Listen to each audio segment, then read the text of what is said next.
Es diré que hi ha una expressió valenciana que la gent que som, sobretot dels pobles més xicotets d'Alacant, coneguem molt bé, que crec que defineix molt bé l'actitud o el que ha aconseguit fer el senyor president de la Diputació, el senyor César Sánchez. La coneixem molt bé l'expressió. Jo crec, senyor César Sánchez, que vostè és un tio realment molt bragat. Vostès saben què vol dir ser un tio molt bragat? Alguns del Partit Popular, crec que el senyor Alejandro Morán sí que ho sap. Un senyor molt bragat és una persona tirada endavant, veritat? Perquè és impossible que tot el que ha fet este govern en un any i mig no ho faci una persona que és bragada, no, rebragada. Bragada, no, rebragada.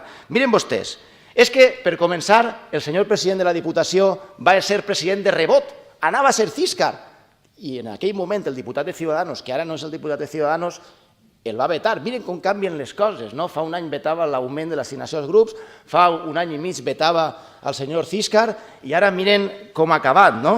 És a dir, i a més, ha aconseguit ser president de la Diputació quan ha estat 10 anys en primera fila política del Partit Popular del caos.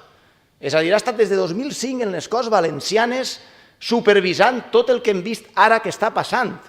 I va aconseguir que Ciudadanos en aquell moment diguera no a Císcar i sí a César Sánchez. Clar, cal ser molt bragat. Entre les obligacions que tenia el president era el control a la radiotelevisió valenciana, en la comissió. Vostè és molt bragat, però no ho va fer molt bé. El control a la radiotelevisió valenciana, entre altres coses. Però bé, vostè també és molt bragat perquè el primer que va fer a l'entrada a la Diputació és assignar-se un sou de 90.000 euros i dir a la premsa que se l'havia congelat, veritat? Multiplicar per 5 l'assignació als grups polítics. Cal ser molt bragat per a dedicar $500.000 d'euros en la nostra cara i a multiplicar-la per 5 en moments de crisi. Cal ser bragadíssim, senyor César Sánchez. Jo el felicito perquè és que cal ser molt bragat. Cal ser molt bragat per col·locar a tots els alcaldes i càrrecs polítics que s'han quedat sense poder així en la Diputació. Cal ser molt bragat per no tindre un cap de gabinet, per tindre'n 2, per tindre 6 vicepresidents, tots ells cobrant més que el president de la Generalitat, senyor César Sánchez. Vostè és molt bragat. Cal ser molt bragat per tenir majoria absoluta sense que les urnes te ho donen. Així sí, jo, com deia el senyor Baldo, xapó. És a dir, no treure majoria absoluta i aconseguir tindre majoria absoluta després de fer que Fernando Sepulcre abandoni el seu partit a canvi de mantenir els privilegis i que vote tot el que diu el Partit Popular, és a dir, no treure majoria absoluta i tenir majoria absoluta és de ser bragadíssim, senyor César Sánchez, de veritat. Jo li vaig a dir, és que sóc fan seu. I, per favor, Sepulcre, demostre'm vostè que no tinc la raó i permeta que dels 10 milions d'euros que molts d'ells van a dit puguen anar al Pla de Cooperació per als Pobles, els 13 milions d'euros. Demostrem que no tinc raó, amb fets, no amb paraules de me gusta la provincia, hay que trabajar por los ciudadanos. Senyor, un poquet de serietat. Bé, jo crec que el senyor president de la Diputació és molt bragat perquè ha incomplit tot el que ha dit.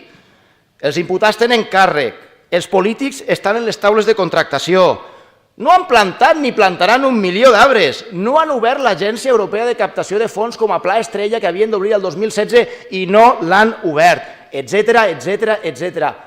Una persona que diu tot això i no fa res és molt bragada. És molt bragat perquè ha acumulat més de 300 obres, perquè s'ha dedicat a la guerra política i hi ha més de... Senyor Castillo, ser molt bragat és criticar i acumular més de 300 obres i dedicar-se el dia a fer guerra política en compte d'agilitzar els tràmits. Això és ser molt bragat. Vostè també és bastant bragat. En fi, també és molt bragat parlar d'ajudar als pobles i reduir la inversió als pobles al 2016, que va ser del 35%, menys que la del 2015. Vostès del 2015 al 2016 l'han reduïda i treuen pit, en fi, i treuen pit. És molt bragat perquè va impedir una comissió d'investigació al febrer que després es va veure obligat a votar a favor i després de votar en contra i votar a favor perquè el va obligar el diputat aleshores de Ciudadanos, treu pit i diu que és que ell està investigant uns mesos després de votar en contra. Per cert, podrien haver prescrit alguns delictes en el tram dels 6 mesos que vostès van boicotejar. Prenguen nota del que els estic dient, no? Vostès molt bragat perquè s'havia compromès avui a reunir-se amb el govern valencià i per segona vegada s'amaga i canvia la data del plenari. Espectacular. Vostè va dir fa 30 dies que crearia un foro de debat per a consensuar els pressupostos i ens ha deixat un dia hàbil abans de dictaminar-ho. Saben que la llei diu que per aportar una esmena al dictamen ha de tindre un informe d'un tècnic? Quin informe anem a tindre en 24 hores? Quin? Y usted va a decir así, señor Castillo y señor César Sánchez, que crearíamos un foro de debate y consenso para que podamos, amb ese to que utilitzen vostès, que són bragadíssims, però no complixen res del que fan.